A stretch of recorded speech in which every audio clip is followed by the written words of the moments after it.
Bom, boa noite a todos. A gente está nessa quarta-feira dando sequência ao estudo do livro Nos Domínios da Mediunidade. Hoje, no capítulo 20, Mediunidade e Oração. Então, vamos dar início aqui ao estudo da noite, com a leitura. Em estreito aposento, uma senhora, aparentando 70 anos de idade, acusava a aflitiva dispneia. A pequena Márcia, agitando um leque improvisado, propiciava-lhe ar fresco.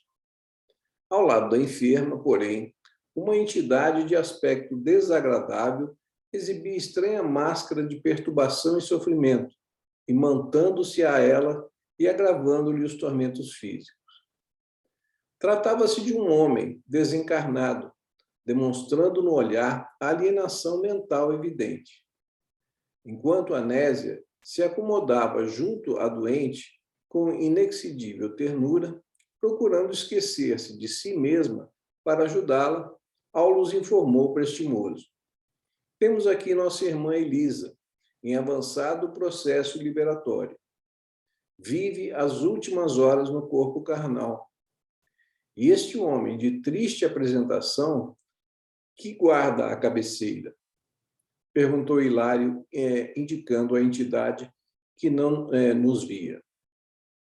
Este é um infortunado filho da nossa veneranda amiga, há muitos anos distanciado da experiência física. Aqui já tem uma primeira coisa interessante aqui que a gente pode comentar, né? Ele pergunta, e este homem de triste apresentação que guarda a cabeceira? Perguntou Hilário, indicando a entidade que não nos via. Ou seja, aí o que a gente pode concluir?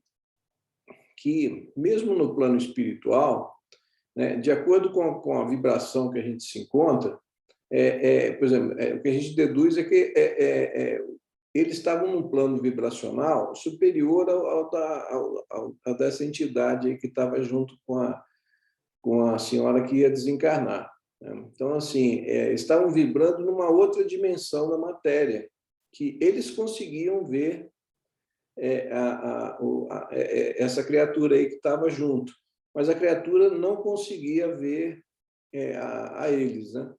Então é a mesma coisa, né? Os desencarnados, como a gente está vibrando num plano de vibração menor, eles conseguem nos ver aqui, mas aqueles que estão num plano de vibração maior não conseguem ser vistos por eles. Né? Então, você vê que ele não conseguia perceber a presença dos outros ali, dos mentores ali que estavam juntos, né? Porque eles estavam num plano vibracional diferente do dele. Ele estava num plano de vibração mais baixo. Né?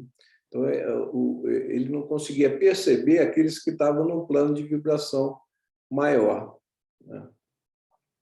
Este é um infortunado filho de nossa veneranda amiga, há muitos anos distanciado da experiência física. Teve a infelicidade de chafurdar no vício da embriaguez e foi assassinado numa noite de extravagância. A genitora, porém, dele se recorda como a um herói e a evocá-lo incessantemente, retém o infeliz ao pé do próprio leito. Ora essa, por quê? O assistente modificou o tom de voz e recomendou-nos serenidade. Analisaríamos o caso em momento oportuno. O problema de Anésia pedia colaboração imediata. Realmente, a pobre senhora, de fisionomia fatigada, acariciava a enferma com palavras de amor, mas Dona Elisa parecia alocada, distante. Anésia desfez-se em lágrimas. Por que chorar, mãezinha? Vovó não está pior. A voz meiga de Márcia ressoou no quarto, modulando um inefável carinho. A menina, que nem de longe poderia perceber a tortura materna, enlaçou a genitora, convidando-a à oração. Dona Anésia desejou a presença das filhas mais velhas. Contudo, Marcina e Marta alegaram que o natalício de uma companheira de trabalho lhes impunha a necessidade de sair por alguns minutos. A dona da casa sentou-se rente à enferma e, acompanhada pela atenção da filhinha, pronunciou sentida prece. À medida que orava, funda modificação se lhe imprimia no mundo interior. Os dardos de tristeza que lhe dilaceravam a alma desapareceram ante os raios de branda luz e se exteriorizarem, lhe exteriorizarem do coração. Desde esse instante, qual se houver acendido uma lâmpada em plena escuridão, vários desencarnados sofredores penetraram o quarto, abeirando-se dela à maneira de doentes, solicitando medicação. Nenhum deles nos assinalava a presença, e diante de nossa curiosidade silenciosa, Aulus aclarou. São companheiros que trazem ainda à mente em teor vibratório idêntico ao da existência na carne. Na fase que estagiam, mais depressa se ajustam com os auxílios dos encarnados, em cuja faixa de impressões ainda respiram. Quantos se encontram em semelhante estado, dentro do raio de ação das preces de nossa amiga? Recebem o toque de espiritualidade que emana do serviço dessa natureza e, quando sensíveis ao bem ou sedentos de renovação interior, dão-se pressa em responder ao apelo de elevação que os visita, aderindo à oração, de cujo sublime poder recolhem esclarecimento e consolo, amparo e benefício. Então, a gente vê aqui que não só a desencarnante ali está sendo beneficiada como aquele espírito, mas outros espíritos que estavam ali próximos ali, acorreram a essa prece e também estão se beneficiando dessa prece que foi proferida. Né? Quanto valor no insignificante ato de fé! O assistente afagou a fronte inquieta de Hilário e concordou. Sim, o homem terrestre criou enormes complicações ao seu caminho. Contudo, a morte constrange-o a regressar aos alicerces da simplicidade para a regeneração da própria vida. A essa altura, Anésia abriu o precioso livro de meditações evangélicas, acreditando agir ao acaso, mas o tema, em verdade, foi escolhido por Teonília, que lhe vigiava bondosa os movimentos. Com surpresa, a dona da casa notou que o texto se reportava à necessidade do trabalho e do perdão. Dócil, correspondendo à influenciação da mentora espiritual, a esposa de Jovino começou a falar sabiamente sobre os impositivos do serviço e da tolerância construtiva em favor da edificação justa do bem. A voz dela, fluente e suave, transmitia, sem que ela mesma percebesse, o pensamento de Teonília, que, com isso, buscava socorrer-lhe o coração atormentado. Numa pausa mais longa, Márcia reparou com inteligência. Continue, mãezinha, continue. Tenho a ideia de que nos achamos à frente de enorme multidão. E sem refletir que estava pregando, acima de tudo, para si mesma, Anésia adiantou. Sim, minha filha, estamos sozinhos, porque a vovó, fatigada, não nos ouve. Isso, porém, é só na aparência. Muitos irmãos desencarnados, de certo, permanecem aqui conosco e acompanham nosso culto de oração. E prosseguiu nos comentários que, efetivamente, acendia um novo ânimo nas almas presentes, ávidas de luz, tanto quanto sequiosas de paz e refazimento.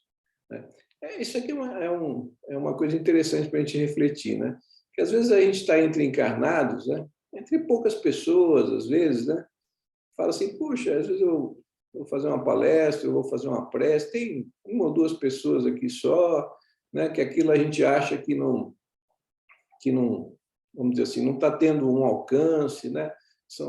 Para poucas pessoas. Aqui a gente tem ideia, né, de quanto que, às vezes, ali estando presente poucos encarnados, quantos desencarnados, né, se fazem ali presentes para se beneficiar daquilo que a gente está fazendo naquele momento, né? É como ela está descrevendo aqui, né? Então, assim, que nem aqui. Às vezes a gente está aqui num grupo pequeno, de 2, 3, 4, 5 pessoas, né? Mas a gente não sabe, às vezes, que os benfeitores, às vezes, trazem um grupo, às vezes, de desencarnados, né? Que estão estudando junto com a gente, estão aprendendo junto com a gente, né? Então, a gente, né, não pode se impressionar muito, às vezes, que eu vou falar para uma pessoa, ou vou fazer uma prece aqui só com uma pessoa, mas a gente vê que o alcance disso, às vezes, vai muito além da nossa percepção material, né? E prosseguiu nos comentários, que efetivamente acendia um novo ânimo nas almas presentes, ávidas de luz, tanto quanto sequiosas de paz e refazimento. Terminada a tarefa, Márcia despediu-se da mãezinha com um beijo. O serviço escolar da manhã exigia o repouso mais cedo. Depois de afetuosas recomendações, a menina viu-se, Anésia a sós, com a genitora semi-inconsciente. Acariciou-lhe o rosto, pergaminhado e pálido. Acomodou-lhe a cabeça suarenta nos travesseiros e estirou-se ao lado dela, como que procurando pensar. Aulus fez significativo gesto a Teonília e exclamou: "Este é o momento exato." Cuidadosamente, começaram ambos a aplicar-lhe passes sobre a cabeça, concentrando energia magnética ao longo das células corticais.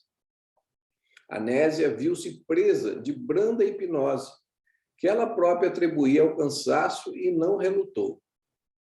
Em breves instantes, deixava o corpo denso na prostração do sono, vindo ao nosso encontro em desdobramento quase natural. Não parecia, contudo, tão consciente em nosso plano quanto seria de desejar. Centralizada no afeto ao marido, Jovino constituía-lhe obcecante preocupação. Reconheceu Teonília e Aulus por benfeitores e lançou no significativo olhar de simpatia. No entanto, mostrava-se atordoada, aflita. Queria ver o esposo, ouvir o esposo. O assistente deliberou satisfazê-la. Amparada pelos braços da admirável amiga, tomou a direção que lhe pareceu acertada, como quem possuía, de antemão, todos os dados necessários à localização do marido. Aulus conosco explicou que as almas, quando associadas entre si, vivem ligadas umas às outras pela emanação magnética, superando obstáculos e distâncias. Em vasto salão de um clube noturno, surpreendemos Jovino e a mulher, que se fizeram a nossa conhecida nos fenômenos telepáticos, integrando um grupo alegre em atitudes de profunda intimidade afetiva. Rodeando o conjunto, diversas entidades, estranhas para nós, formavam um vicioso círculo de vampiros que não nos registravam a presença. O anedotário menos edificante prendia as atenções. Ao defrontar o companheiro na posição em que se achava, Anésia desferiu doloroso grito e caiu em pranto. Seguido por nós, recuou ferida de aflição e assombro, e tão logo nos viu na via pública, bafejados pelo ar leve da noite, o assistente abraçou-a paternal. Notando-a mais senhora de si, embora o sofrimento lhe transfigurasse o rosto, falou-lhe com extremo carinho. Minha irmã, recomponha-se. Você orou pedindo assistência espiritual, e aqui estamos, trazendo-lhe solidariedade. Reanime-se, não perca a esperança. Esperança? Clamou a pobre criatura em lágrimas. Fui traída, miseravelmente traída. E o entendimento entre os dois prosseguiu comovente e expressivo. Traída por quem? Por meu esposo, que falhou aos compromissos do casamento. Mas você admite, porventura, que o casamento seja uma simples excursão no jardim da carne? Supôs que o matrimônio terrestre fosse apenas a música da ilusão a eternizar-se no tempo? Minha amiga, o lar é uma escola em que as almas se reaproximam para o serviço da sua própria regeneração, com vistas ao aprimoramento que nos cabe apresentar de futuro. Você ignora que no educandário há professores e alunos? Desconhece que os melhores devem ajudar aos menos bons? A interlocutora, chamada Abrios, sustentou a lamentação. Ainda assim, após fitar o nosso orientador, com estranha confiança, alegou triste. Mas Jovino, Aulus, porém, cortou-lhe a frase acrescentando: esquece-se de que seu esposo precisa muito mais agora de seu entendimento e carinho.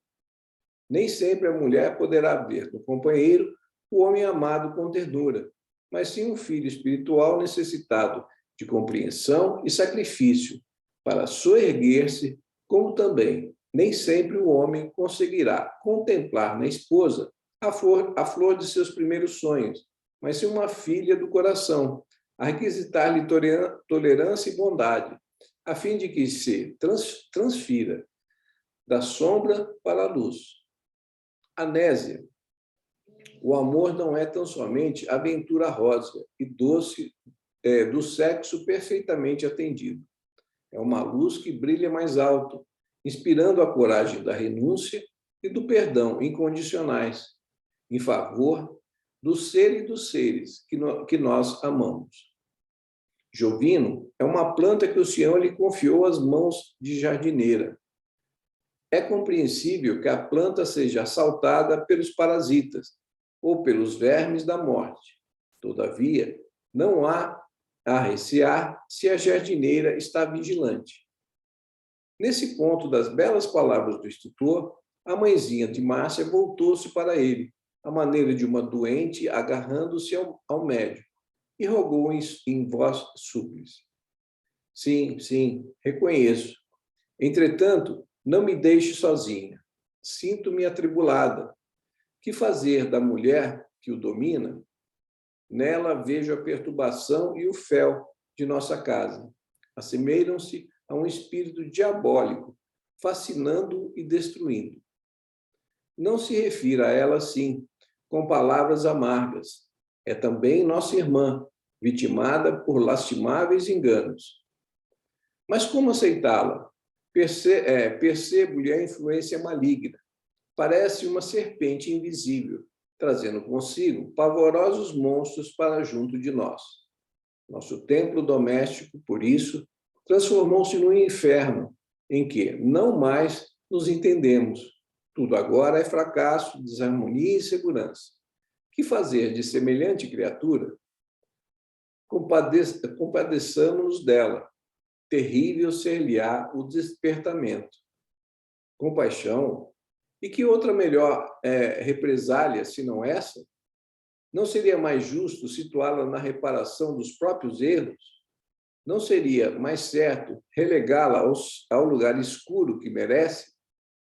Aulus, porém, tomou-lhe a destra, inquieta, e esclareceu: abstenhamos-nos de julgar, consoante a lição do mestre, que hoje abraçamos o amor. Abraçamos. O amor deve ser nossa única atitude para com os adversários. A vingança, Anésia, é uma alma da magia negra. Mal por mal significa o eclipse absoluto da razão. E sob o império da sombra, que poderemos guardar, senão a cegueira e a morte?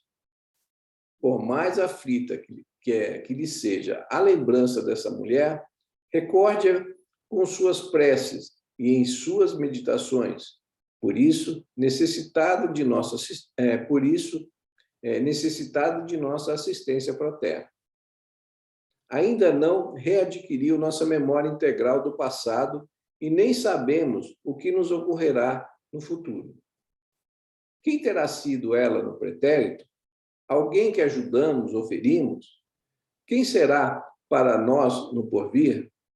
Nossa mãe ou nossa filha? Não condene.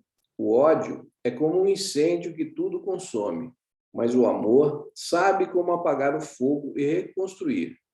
Segundo a lei, o bem neutraliza o mal, que se transforma, por fim, em servidor do próprio bem. Ainda que tudo pareça conspirar contra a felicidade, ame e ajude sempre, porque o termo se incumbirá de expulsar as trevas que nos visitam à medida que se nos aumente o mérito moral. Anésia, assemelhando-se a uma criança resignada, pousou no benfeitor os olhos límpidos, como prometer-lhe obediência, e Aulos, afagando-a, recomendou: volte ao lar e use a humildade e o perdão, o trabalho e a prece, a bondade e o silêncio na defesa de sua segurança. A mãezinha enferma e as filhinhas reclamam-lhe amor puro, tanto quanto o nosso Jovino, que voltará mais tarde, mais experiente, ao refúgio de seu coração. Anésia ergueu a cabeça para o firmamento constelado de luz, pronunciando uma oração de louvor e, em seguida, tornou à casa. Vimos-la despertar no corpo carnal, de alma renovada, quase feliz. Enxugou as lágrimas que lhe banhavam o rosto e tentou, ansiosamente, recordar, ponto a ponto, a entrevista que tivera conosco. Em verdade, não conseguiu alinhar senão fragmentárias reminiscências, mas reconheceu-se reconfortada, sem revolta e sem amargura, como se não intangíveis lhe houvessem lavado a mente, conferindo-lhe uma compreensão mais clara na vida. Recordou Jovino e a mulher que o hipnotizava compadecidamente como pessoa a que lhe exigirem tolerância e piedade. Isso é uma coisa interessante, né? Que às vezes a gente está conturbado com algum problema, alguma coisa, a gente às vezes faz uma prece antes de dormir e tal, e às vezes no dia seguinte você acorda, né, com uma sensação melhor, né? Acorda com as ideias assim, às vezes mais claras, mais sereno e tal, e com às vezes algumas ideias e tal que vêm assim à nossa mente, né? E a gente às vezes não compreende que às vezes a gente teve, né, no plano espiritual, né, em contato com alguém que nos ajudou, que nos orientou, que nos fez ver a situação de uma forma diferente, né? Então, assim, às vezes você já acorda com aquela sensação diferente, né? Às vezes aquela angústia, aquela coisa se esvai e você acorda com ideias que você acha novas, né? Então, muitas vezes, a gente, durante o sono, desdobramento, né, no plano espiritual, a gente está recebendo uma série de ajuda, de orientação dos nossos mentores, dos amigos espirituais, né? E se a gente é dócil a elas e compreende e tal, a gente retorna ao corpo físico mais vamos dizer, revigorado, né? mais com um ânimo diferente, né? Consolada e satisfeita, passou a medicação da genitora. Hilário, admirado, exaltou os méritos da oração, ao que Aulos enunciou. Em todos os processos de nosso intercâmbio com os encarnados, desde a mediunidade torturada à mediunidade gloriosa, a prece é abençoada luz, assimilhando correntes superiores de força mental que nos auxiliam no resgate ou na ascensão. Indicando a dona da casa, agora em serviço no aposento, meu colega observou: vemos então em nossa amiga preciosa mediunidade a desenvolver-se. Como acontece a milhões de pessoas, disse o orientador, ela detém consigo recursos medianímicos apreciáveis, que podem ser inclinados para o bem ou para o mal, competindo-lhe a obrigação de construir dentro de si a mesma fortaleza de conhecimento e vigilância, na qual basta desfrutar, em pensamento, as companhias espirituais que mais se lhe convém à felicidade. É pela prece busca solução para os enigmas que lhe flagelam a existência. Aulos sorriu e ajuntou: Encontramos aqui precioso ensinamento acerca da oração. Anésia, mobilizando-a, não conseguiu modificar os fatos em si, mas logrou modificar a si mesma. As dificuldades presentes não se alteraram. Jovino continua em perigo, a casa prossegue ameaçada em seus alicerces morais, a velhinha doente aproxima-se da morte. Entretanto, nossa irmã recolhe expressivo coeficiente de energias para aceitar as provações que lhe cabem, vencendo-as com paciência e valor. Ou seja, na realidade, o que aconteceu aqui, né? Na realidade, ela se modificou, né? Então, assim, na realidade, o problema não é o problema em si. O problema maior é a maneira que nós encaramos o problema, né? Então, às vezes, tem gente que tem problemas enormes na vida, né? Você olha assim, a vida da pessoa é um drama. E a pessoa está se mantendo equilibrada, até com alegria, ajudando, rindo. A gente até fala, nossa, como é que essa pessoa consegue, né, isso, né? Ou seja, e tem pessoas que não têm problema nenhum na vida, né? A gente olha, a pessoa tem saúde, tem uma família, tem um trabalho, né? E a vida é uma dificuldade, é um problema, tudo é dor, é sofrimento, né? Então, na realidade, os problemas, as dificuldades são as nossas lições que a gente tem na vida, né? São o que a gente tem que passar para crescer, para amadurecer. E a gente pode passar com isso, com menos sofrimento ou com mais sofrimento, de acordo com o que a gente encara aquele problema, né? Você vê que, como ele fala aqui, a situação continua a mesma, mas ela começou a se sentir muito melhor, que ela começou a olhar para aquele problema de um ângulo diferente, sob uma outra ótica, né? Então, o problema continuava ali, só que a dor e o sofrimento dela diminuíram muito, né? Então, isso é o que cabe a nós fazermos, porque às vezes os problemas não vão sair dali, né? Tem problemas que vão continuar, porque não depende de nós, às vezes depende de outras pessoas. Só que, dependendo da maneira, da ótica que a gente vê esse problema, a gente pode encarar esses problemas com mais dor, com mais dificuldade, ou com menos dor e com menos dificuldade, né? Então, isso aí eu acho que é um ensinamento muito importante, né, para todos nós. O assistente, contudo, interrompeu-se e lembrou-nos o horário de volta. Por solicitação de Teonília, examinou a doente e concluiu que a desencarnação de Dona Elisa estava próxima. Externei o desejo de analisar-lhe o campo orgânico. Todavia, o instrutor recordou-nos a hora avançada e prometeu voltar conosco, em tarefa de assistência à velhinha, na próxima noite, né? E aí aqui encerra o capítulo. Esse capítulo aí também tem um monte de coisa interessante. Um outro aspecto interessante aqui, que a gente estava vendo, é dessas nossas relações familiares, né? De marido, de esposa, de filho, né? Vai muito além de só daquele aspecto, vamos dizer, social que cada um ocupa, né? A gente ser esposo, ou ser esposa, ou ser pai, ou ser filho, vai muito além disso, né? A responsabilidade que a gente tem não é uma responsabilidade social de esposa, é uma responsabilidade de alma para alma, né? Às vezes a gente tem que ser, como ele diz, né? A nossa esposa, ela, em determinados momentos, é a nossa mãe, e vice-versa, né? O apoio espiritual que cada um Cuidado que deve. você vai falar da sua esposa aí, para sua esposa estar presente aqui, entendeu? Exatamente. Então, Não posso dizer que é verdade mesmo, André.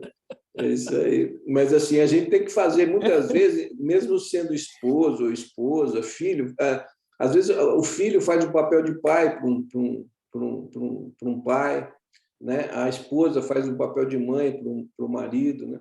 Então, assim, é mais uma relação de alma do que propriamente daquele título, vamos dizer, social ali que a gente está vivendo naquele momento, né? De esposa, de filho, de pai, né?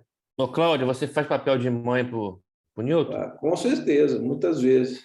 E vice-versa, eu de pai para ela.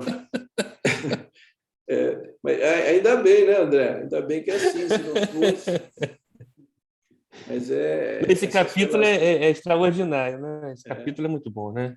Porque ele tem umas receitas aqui que são pontuais, né? Eu anotei algumas coisinhas aqui, mas eu achei assim, eu já tinha até anotado essas lições, porque eu acho que são uma das lições, na minha opinião, mais importantes desse livro. Uma coisa muito legal aqui quando o Aulus fala que, segundo a lei, o bem neutraliza o mal, né? Isso aí é fantástico, né? A gente tem que guardar isso, que, segundo a lei, o bem neutraliza o mal, que se transforma em bem. Então, ou seja, aqui a gente lembra daquele ensinamento de Jesus, né? Responder o mal com bem, responder o mal com bem. A gente tem que aprender isso, né?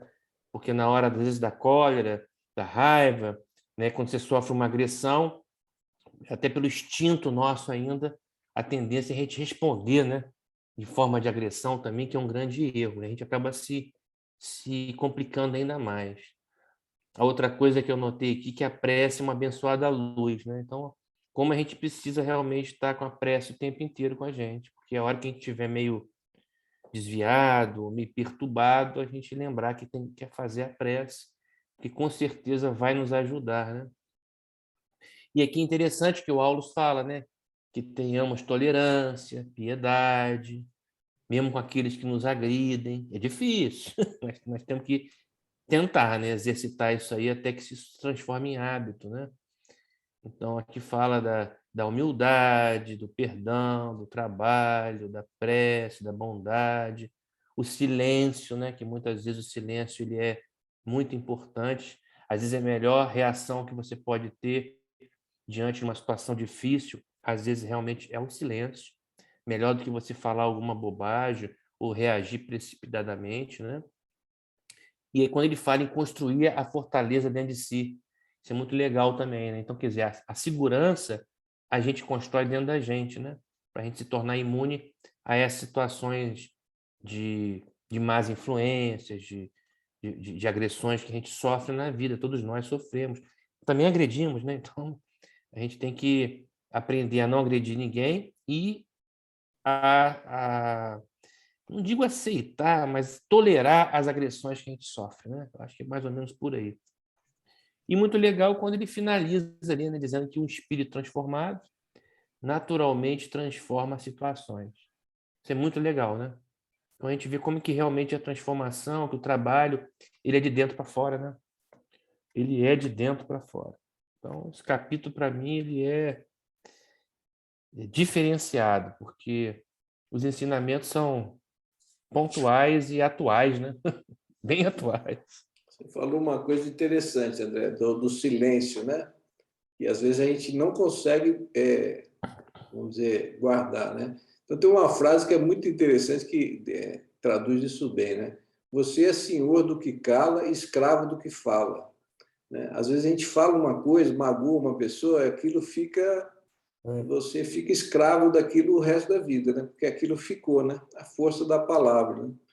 Então, às vezes, é mil vezes melhor, às vezes, você cala. Aí é difícil para a gente ainda, né? A gente age muito ainda instintivamente. A gente recebe uma ofensa, a gente instintivamente já está... isso ainda é um aprendizado que eu acho que a gente vai demorar ainda um bom tempo ainda para aprender. Mas é aquilo, Sim, né? Quantas vezes você se arrepende amargamente de uma coisa que você diz, que às vezes foi dito num momento de raiva ali, de coisa, mas não é nem às vezes uma coisa que você sente realmente. Né? Mas aí, às vezes, você fica escravo daquilo, aquela pessoa, às vezes, se magoa e você fica escravo daquilo o resto da vida. é. Né? Então, assim, é bem, acho que é bem sábio essa palavra. Ser senhor do que cala e escravo do que fala. Né? Mas a língua nossa é muito solta. Né? É, Esses dias eu assisti um filme muito bonito, né?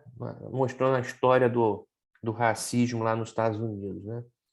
E aí mostrando que aquele grupo que começou a trabalhar a questão de lutar pela liberdade, pela igualdade racial e tudo, eles faziam um treinamento em que eles, entre eles mesmos, faziam esse treinamento.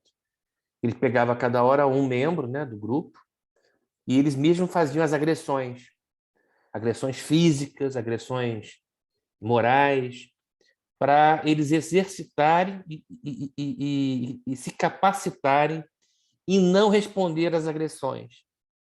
E isso me marcou muito, porque aí eu inferi isso para tudo na nossa vida, né?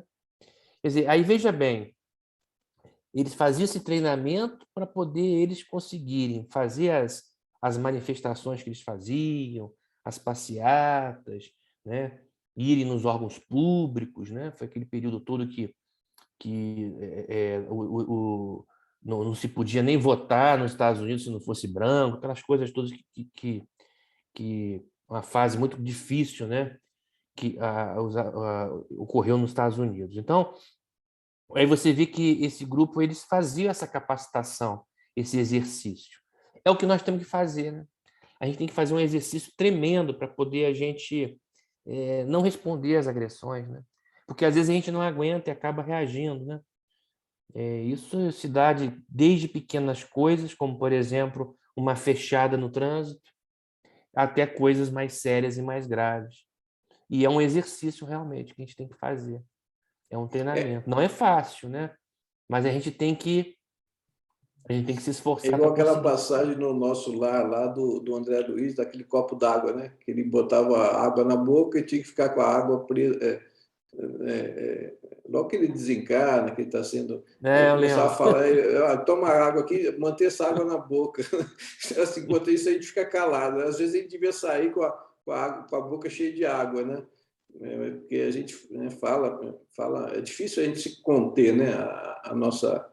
O nosso ímpeto e a Então, nossa língua. é um treinamento, né? Um treinamento de autocontrole, né? E leva Autocontrole para a tempo. gente não responder o mal com o mal, né? E realmente esses remédios aí da tolerância, da indulgência, sem dúvida nenhuma, são os melhores remédios frente às agressões. Então, a gente tem que treinar. É um treinamento. Porque quando a gente responde com o mal, a gente está vibrando na mesma frequência e a gente Sim, aí e a fica gente, aí, fica e escravo aí um a do gente se outro. sente mal, né? A gente se sente mal de imediato, né? Impressionante isso, né? E você se liga De àquela imediato. pessoa que você não está, né? Você faz imediatamente, quando você está na mesma coisa, você faz uma ligação com aquela pessoa que às vezes custa a desfazer. Né? Você Sim, aqui fica nesse capítulo fala, né? Sobre ligação magnética. magnético. Você fica Né? lançando, às vezes, à distância, espinhos magnéticos por um para o outro. Né, que fica um machucando o outro, né? Magneticamente, às vezes só de pensamento, às vezes até à distância, mas você está sofrendo agressão magnética, né? Vamos dizer, recebendo aqueles espinhos magnéticos à distância, porque você está ligado com a outra pessoa, É. né? É A por isso partir que o do momento que você evangelho, perdoa, por isso que o evangelho fala que perdoar é se perdoar, libertar, né? se O libertar. evangelho Exato, ensina isso a gente, né? Perdoar é a exato. única forma de a gente se libertar dessas ligações, né, ruins, né? Ligações tóxicas, né? É. Venenosas que a gente faz, né? Interessante, né? E da importância, né, realmente da prece, né? Eu li um livro uma vez que um trecho, eu não lembro qual foi o livro, mas era um livro que descrevia assim, mais ou menos como esse, assim, eu não lembro qual foi o livro, mas assim tinha um grupo, uma pessoa que estava com um problema muito sério e tal, e ela faz uma prece muito sentida. E tinha um grupo de benfeitores assim que estava junto dela, né, tentando ajudar, vibrando para aquela pessoa. E de repente esse grupo de benfeitores eles percebem que vem uma luz do alto e, vamos dizer, se derrama sobre aquela pessoa, né? Aí um pergunta, pô, da onde está vindo isso, né? Quer dizer, ela fez uma prece assim tão sentida, tão coisa que foi, ela subiu a níveis muito mais altos do que daqueles benfeitores que estavam ali tentando ajudar, né? Então assim, pela prece sentida, pela subiu a níveis assim muito superiores àqueles, eles mesmos não conseguiram identificar de onde estava vindo aquela ajuda. Era muito acima deles, né?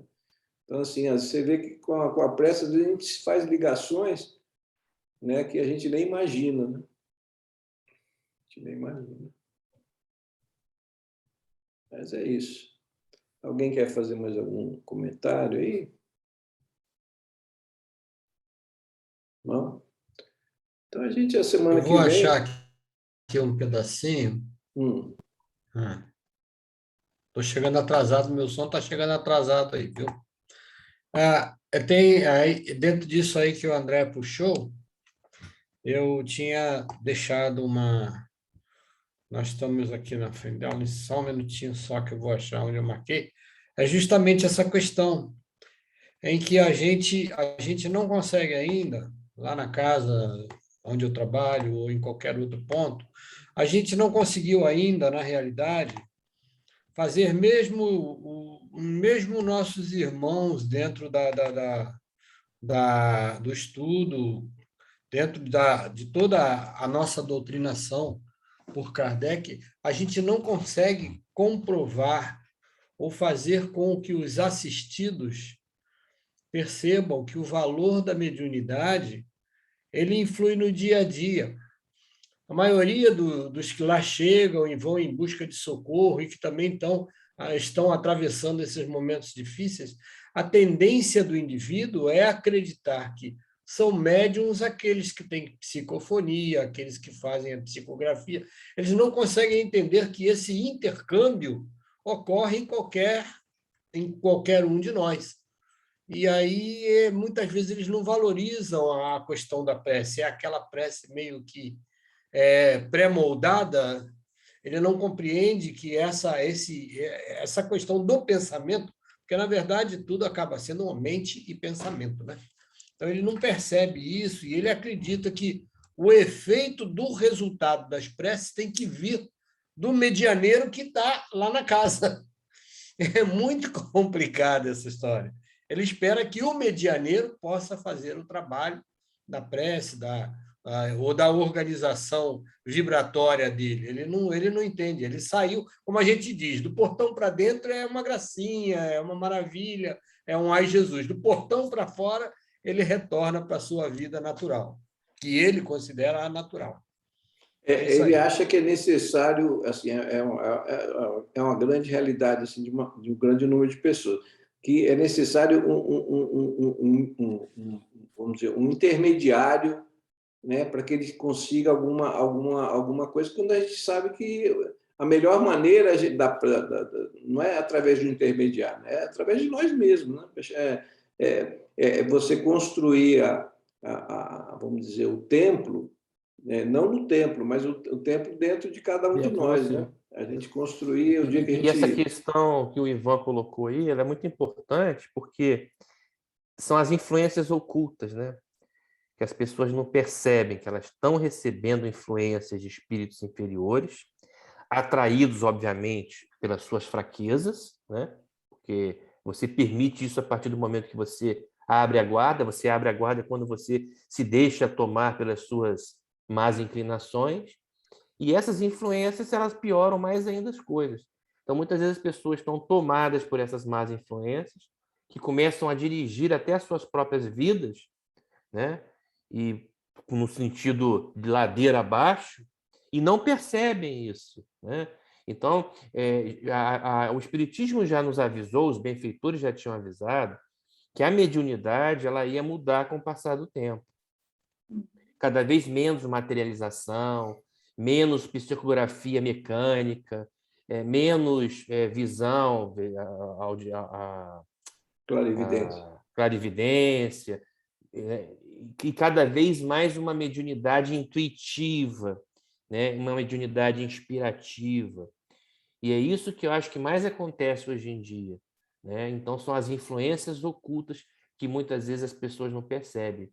Nem os próprios espíritas, que às vezes dentro da própria casa espírita já está sofrendo essas influências, e aí começa a acontecer os rachas, as divisões, as brigas, porque esta é a finalidade dos espíritos inferiores, que é dividir para enfraquecer, né? Porque a gente sabe que quando você se une para o bem, isso é imbatível, né?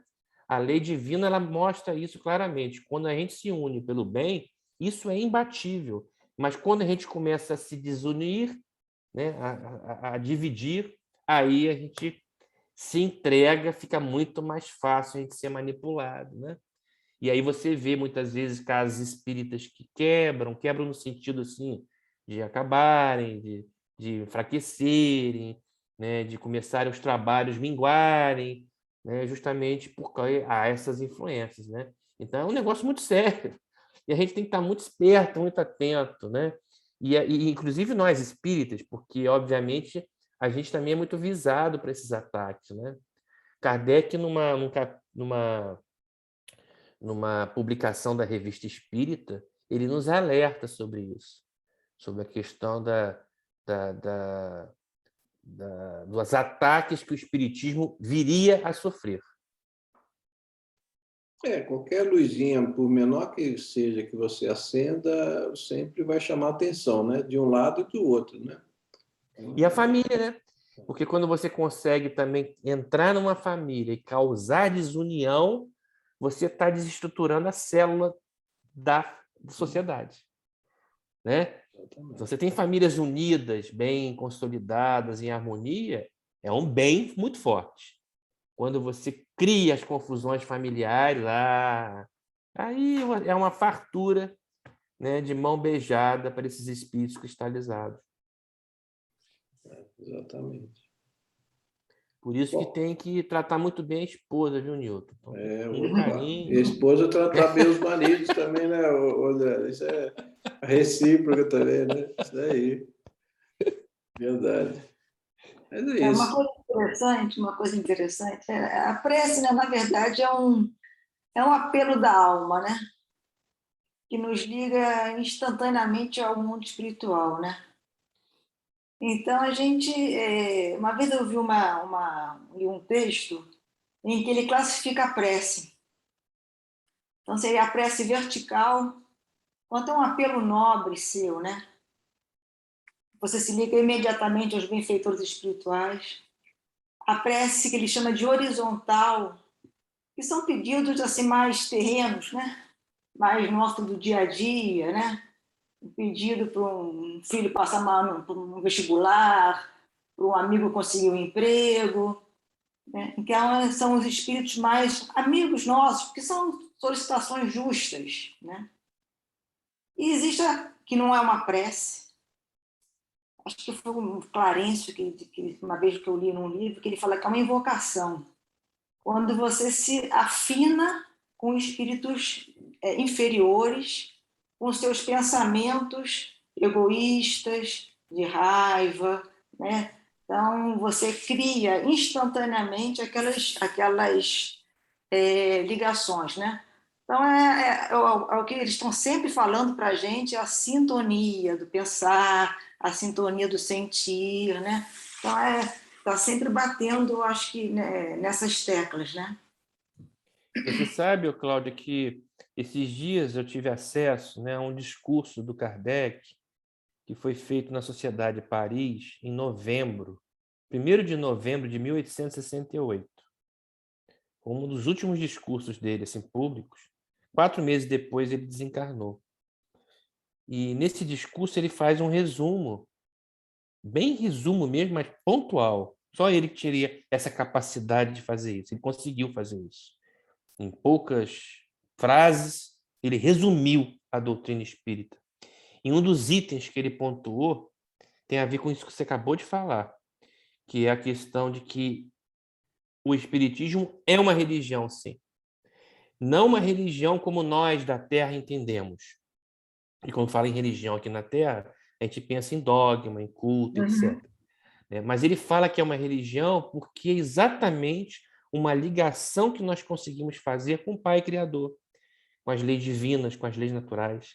E é isso que você falou aí. A prece faz o quê? Faz exatamente isso, né? Você faz uma conexão direta com o alto. Isso é religião. Isso é religião. Só não é a religião tradicional que as pessoas entendem aqui. Eu achei muito legal o Kardec falar isso, porque foi no final da vida dele aqui, encarnada, e ele coloca isso aí, porque existe muita contestação, muitas divergências em relação a essa questão conceitual do espiritismo.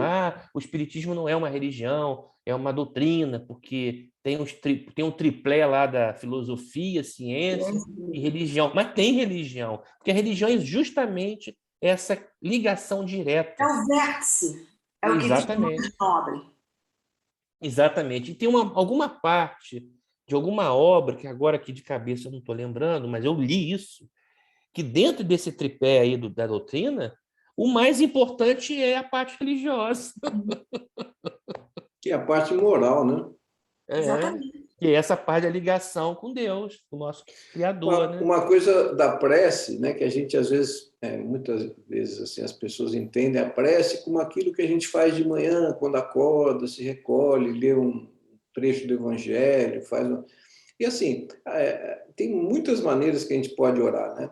Então, assim, às vezes você está num sinal de trânsito, você vê ali uma criatura ali viciada em droga, te pedindo dinheiro, e você às vezes não tem nem nada nem para que você possa dar material, né? Mas às vezes só de você levar o pensamento a Deus, a Jesus, com um sentimento em relação àquela criatura, pedindo que ela seja amparada de alguma forma, né? Que você ali naquele momento você não tem nada para dar para ela, além do seu sentimento em relação a ela, e pedir a Deus por ela. Isso é uma prece, talvez das mais bonitas que tem, né? Sim, Às vezes sim. um paciente que às vezes você está tratando já está numa situação difícil, você não tem mais assim muito o que oferecer do ponto de vista material, mas você dá a sua atenção, pedir a ele, pedir a Deus por ele, falar, meu Deus, né? Eu não tenho assim como médico, mas muito mais o que oferecer para ele, além do meu sentimento, né? Pedir para que aquilo que está acima de mim assista a ele, naquilo que eu não posso assistir, né? Então, assim, isso é uma prece, talvez uma das preces eu acho mais bonita que possa existir, né? Aquela coisa aquele pedido que você faz com sentimento em relação ao seu próximo, né? Que a gente está sendo menos egoísta, que na prece a gente pede muita coisa por nós, né? Pelos nossos, Mas aí, né? o Nilton, você tocou no ponto aí que eu acho que existe um certo equívoco dentro do movimento espírita, dentro até do entendimento de algumas casas espíritas, em relação a essa questão de que a gente só pode orar pelo próximo que está em situações muito graves dentro da casa espírita, porque lá você está protegido e é seguro. E se você fizer uma oração, de repente, para uma pessoa que está, né, com um processo obsessivo grave, fora de uma casa espírita, você está arriscado a atrair aquele espírito lá, de certa forma, esse tipo de, de análise, de contextualização, eu não acho ela legal, porque as pessoas acabam ficando com medo. Isso não é Né? Então, por exemplo, egoísmo, se né? de Você está repente mais você preocupado com você, né? No que pode te exatamente. Então, eu não acontecer do que acredito, com os diante outros. de tudo que a gente lê, que a gente estuda, que a gente percebe do Evangelho de Jesus, do próprio comportamento de Jesus quando esteve aqui encarnado, e os grandes missionários que a gente pega na história, como Gandhi, como São Francisco de Assis, como Madre Teresa de Calcutá, como Irmã Dulce, como Chico Xavier, não tem essa. Eles faziam prece para as pessoas necessitadas o tempo todo, e seja onde for, né? Então, eu não acredito que no momento que você esteja num sinal, que você de repente se depare com uma pessoa que está lá, um dependente químico, numa situação até de um processo obsessivo grave, e você faz uma prece em nome de Jesus, de Deus, para ampará-lo, e com certeza, de alguma forma, isso vai ajudá-lo, isso pode botar você em risco. Eu acho que isso aí é uma coisa, na minha, eu posso estar até errado, mas eu acho que isso aí é equivocado. E aí você fica até com medo de ir em casa, à noite, na hora que você vai dormir, você faz uma prece pela tua família, mas por que não você não pode fazer uma prece pelos outros? Né? Pelos mais necessitados, pelos aqueles que estão passando processos sérios e graves. Então, assim, eu acho que o pessoal, né, nessa questão aí da mediunidade dentro das casas espíritas, eu acho que exageram muito nesse aspecto. Eu não acredito que você, com boa intenção, pedindo a Deus para ajudar alguém, mesmo que esse alguém esteja passando por um grave processo obsessivo, que você, com isso, possa estar se pondo em risco. Aí isso não bate com as leis divinas. Pelo menos André, assim, isso é essa um é uma pensamento. opinião minha, entendeu? É uma Não, eu opinião minha. concordo plenamente. Isso é um pensamento extremamente egoísta. Porque você, primeiro você se preocupa com você, para depois você. O despreendimento, né? É uma das características maiores dos espíritos mais evoluídos. Eles não pensam primeiro neles, eles pensam primeiro nos outros. Você já imaginou se Jesus pensasse assim: ah, não, eu não vou reencarnar? Já imaginou a dificuldade que eu vou passar? Eu vou passar aquilo tudo lá, eu nem preciso passar mais por isso, né? Eu tenho uma condição espiritual, eu vou reencarnar, sofrer, passar. Né? A gente fala do processo que Jesus sofreu aqui nos últimos anos, né, de pregação e tal, que foi. Mas assim, você imagina a dificuldade de um espírito puro, né? Dizem que para ele reencarnar, para materializar o perispírito dele, diz que demorou um processo de quase 1000 anos para ele conseguir materializar um perispírito já puro, que já quase desmaterializado, para conseguir reencarnar aqui. Então, a dificuldade para ele não foi só aquilo ali, foi muito mais complexo. Mas ele não pensou nele, ele pensou por amor, ele veio por amor a nós. Né? Ele veio por amor a nós. Se a gente pensar dessa forma, eu concordo plenamente com você. É um pensamento extremamente egoísta. Você está pensando primeiro só em você, né? Então você não. E assim, eu sinceramente, eu não acredito que quando você faz um pensamento desse, você não tenha proteção também. Mesmo que aconteça alguma coisinha assim, você também está. Deus também está vendo. Você está protegido também. Né? Quando Então, você está assim, fazendo uma prece pedindo para o outro, você acaba recebendo luz também. e, claro, E claro, eu acredito que a luz é muito mais forte que as trevas. Então, claro. eu acho que eu acho que isso é um equívoco que a gente vê dentro Eu, dos trabalhos de mediunidade nas casas, que acho que boa parte das casas dão essa orientação. Inclusive em relação ao Evangelho no Lar, né? Que fala que no Evangelho no Lar você não pode fazer prece que não seja para a tua família no lar, de maneira alguma, porque você pode pôr em risco o seu lar. Será? eu também penso igual você. Eu também acho que Qual a sua você. opinião, Ivan? Você que trabalha em outro. Aqui a gente trabalha já, são 26 anos de casados, né? E a gente, desde o início, ambos são espíritas, e a gente faz a nossa vibração, ela é extensível, às vezes até a conhecidos nossos. Agora, na pandemia mesmo, nós tivemos alguns casos. Companheiros de jornada que estavam dentro do processo de tratamento intensivo. Você vai dizer assim, não, não vou não, porque vai que lá tem um espírito entrevado ou trevoso e eu vou fazer aqui a prece para o fulano, que nem aconteceu aí no caso. Ela encontrou o marido lá e um monte de entidades em volta, mas eu não compactuo com a ideia de que você tenha que ter esse tipo de medo, não. André, eu acho que assim, eu acho que não tem que ter dúvidas em relação a isso. Sabe por quê? O que nós temos que pensar é o seguinte: quem é nosso modelo e guia? Jesus. Jesus.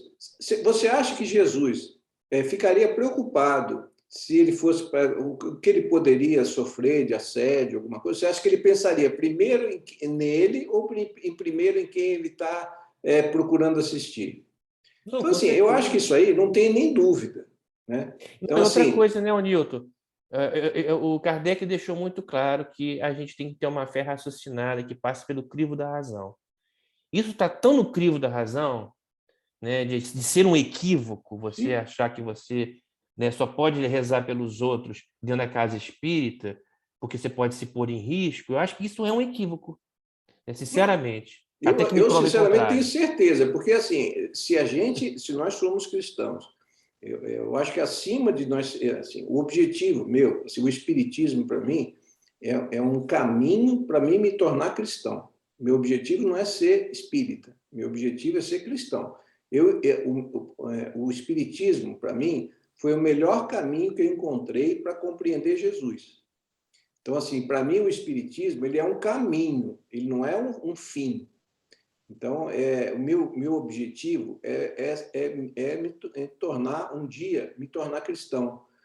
E assim, se Jesus é nosso modelo e guia, é só pensar como ele agiria numa situação dessa. Ele agiria Sim. dessa maneira ou de outra. né?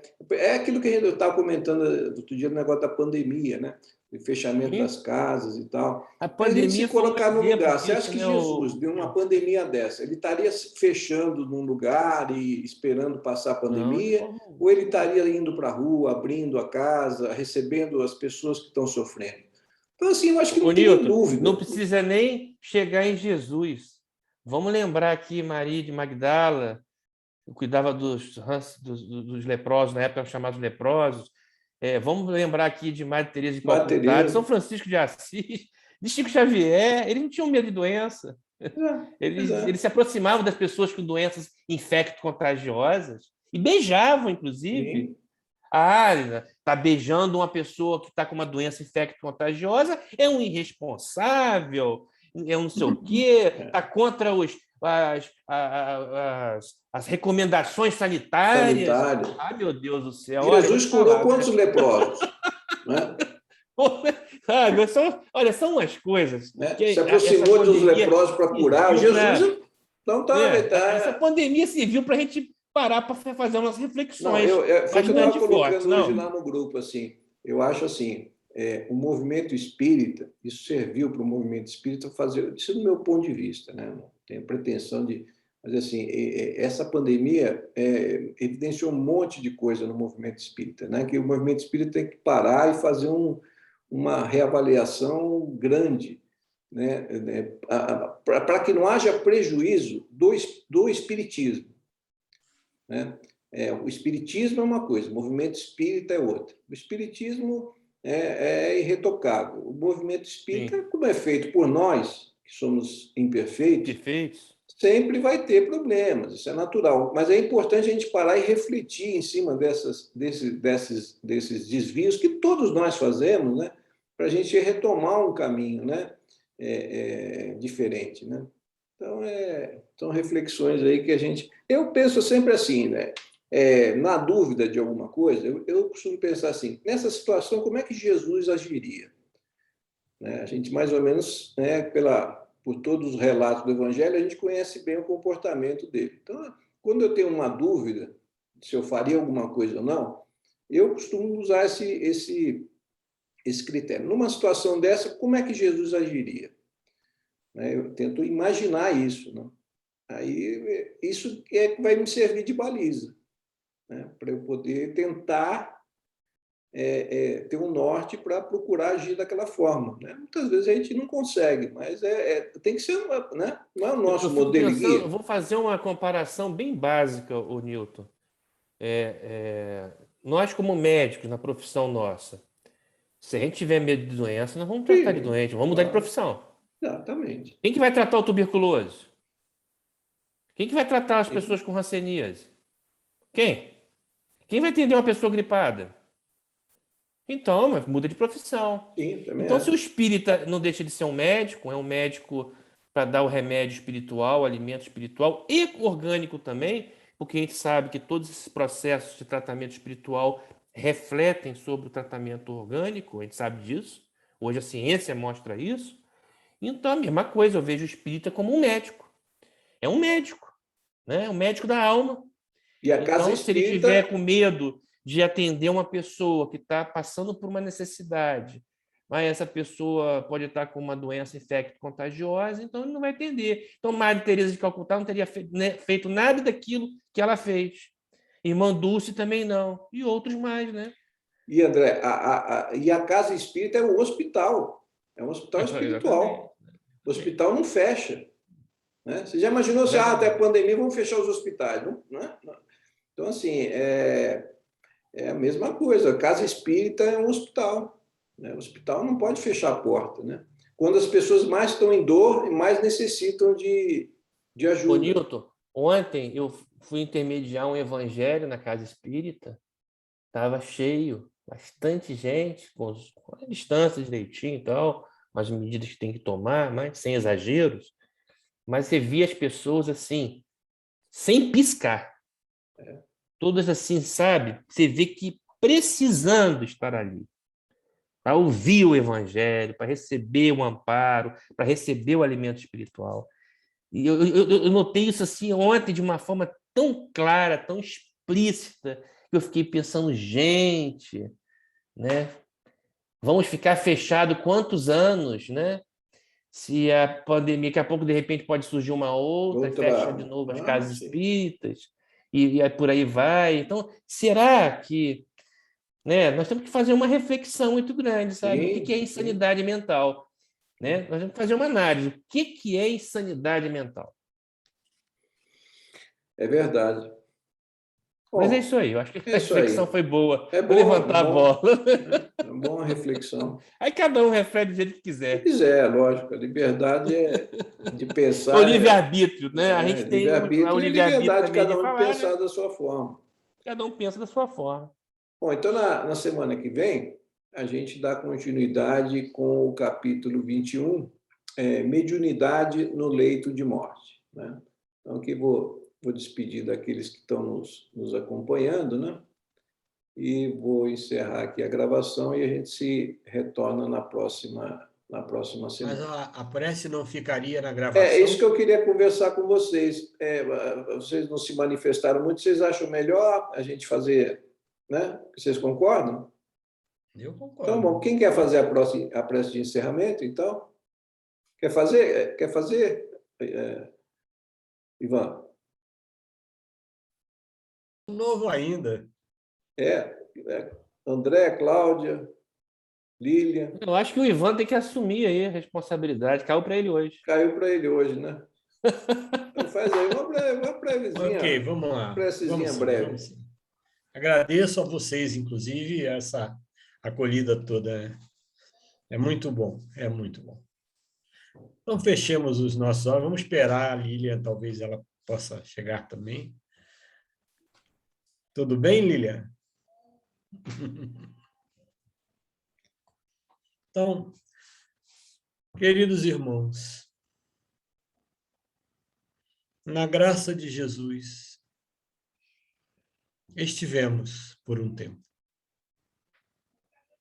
Somos gratos, infinitamente gratos, por tamanha oportunidade, por tamanha concessão. Rogamos a Ti, ó Mestre, que continuemos pautados neste caminho bendito, glorioso, a serviço do nosso crescimento espiritual e da nossa possibilidade de atender, consolar, amparar, acolher aos nossos semelhantes. Rogamos aos nossos mentores pessoais que possamos ter uma semana profícua e serena e que possamos aqui, de novo, estar daqui a uma semana. Que assim seja. Que assim seja. Sim, sim. Vou encerrar aqui a gravação da noite. Boa noite, viu, gente? Tudo de bom. Boa noite a todos. Boa noite.